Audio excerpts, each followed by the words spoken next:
That was all warm-ups. That was all warm-ups. What'd you make of yesterday? It took me a little by surprise. You know, there's been some speculation. Was it scripted? Was it with a wink? You know, certainly if there was any arrangement made, you know, I wasn't part of it.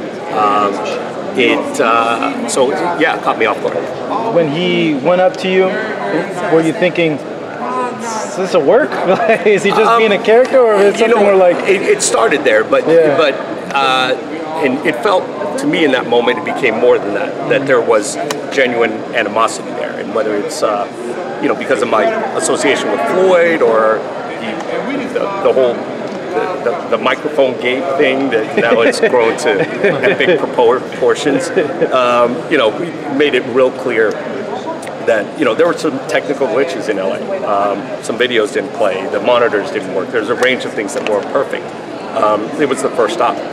We made it clear it wasn't intentional. Whether he still thinks it that way, whether he associates me with Floyd, or whether it's just sort of an opportunity to be outrageous, you know, whatever it was, you know. Did he cross the line at all? Not with me. You know, it was unexpected. I think it's a little misplaced. You know, it's, you know, was it childish and unprofessional? You know, probably so. But, you know, at the end of it, look, he hasn't been on a stage this big. He hasn't been on, you know, a platform of this magnitude. And he's sort of learning as he goes. So, you know, if that was part of him trying to entertain or be outrageous or sell, or whether it was just him, the emotion getting the best of him, or maybe it's part of his process that he needs to feel like it's me against the world. Whatever it is, you know, look, you know, I'll go home and sleep fine. Have you cleared the air with him, and if not, do you want to try to clear the air with him today, tomorrow? We have not. You know, if the opportunity comes and it's organic, sure. You know, I'm not going to seek him out. I doubt he lost any sleep out of it.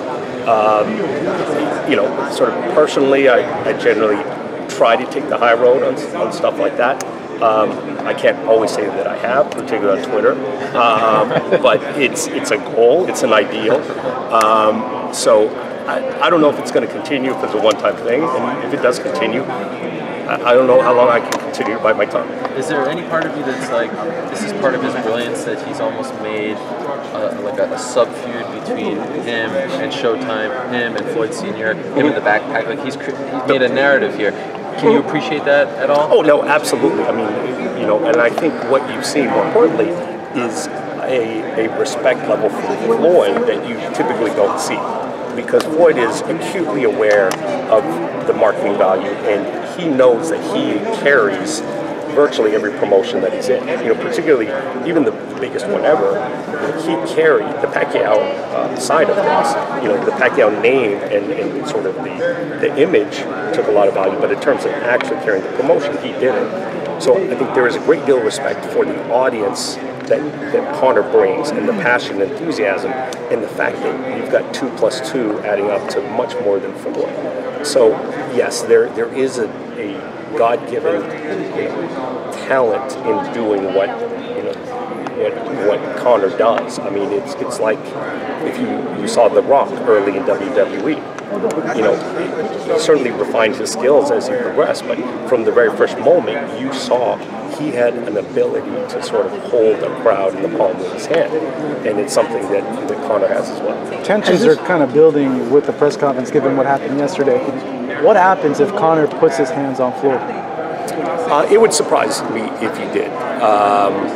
You know, we've got, you know, fundamentally at this, I think, you know, there is a line with Conor. He has crossed it at points. Floyd has crossed it at point. But I think given the stage, given what's in front of them, I think they've been around enough to know that they're not going to mar this event with something, you know, that is completely out of bounds. So when you put this event together and people criticize you, you look like a genius now. Did it ever cross your mind before, like, maybe they're right or maybe this could not work?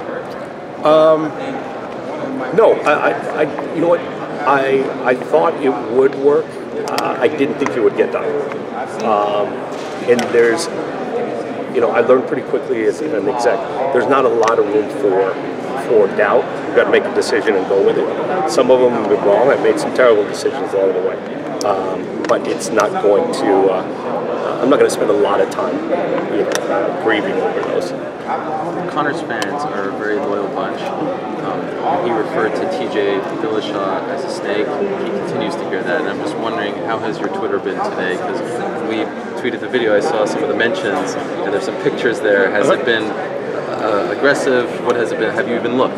No, I have looked. Are you being attacked by his fans? You know, there's a correlation between, you know, the territory of Ireland and some negativity. I'll just say, you know, and I got, but at the same token, I was joking when I was walking into the arena.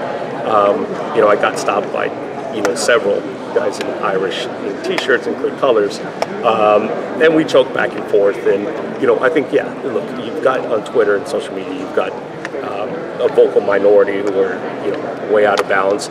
And I think most reasonable people, yeah, I'm going to hear it. I heard it walking in now. Oh, really? There's You've become a character in all of this. It is. It's like I'm the Vince McMahon in the whole feud. Yeah, so theme song and everything. Yeah, I think this could be a whole new career move for me. We'll see. When you speak tonight, it's probably going to be very interesting. Are you ready for that?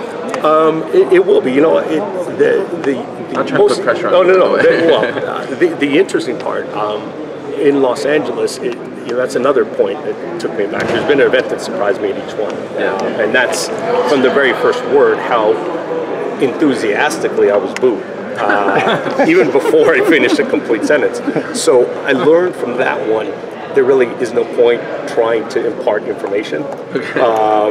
And you know, at some point when I went to Toronto, you know, I sort of encouraged it and went in further, and sort of I knew the reaction would be if I just read off some of Floyd's resume. That was great. And so, you know, maybe that's what led to Conor, you know, doing, which is the appropriate response. That's how feuds get started, right? Because of this fight, a lot of MMA fighters and boxers are calling each other out. We've seen Roy Jones Jr. and other fighters. Does this open up the door for other fights similar to this? I'm skeptical. A key part of this is the personalities and the sell. I'm not sure there would. Well, I know there wouldn't be the same level of interest without the two personalities involved.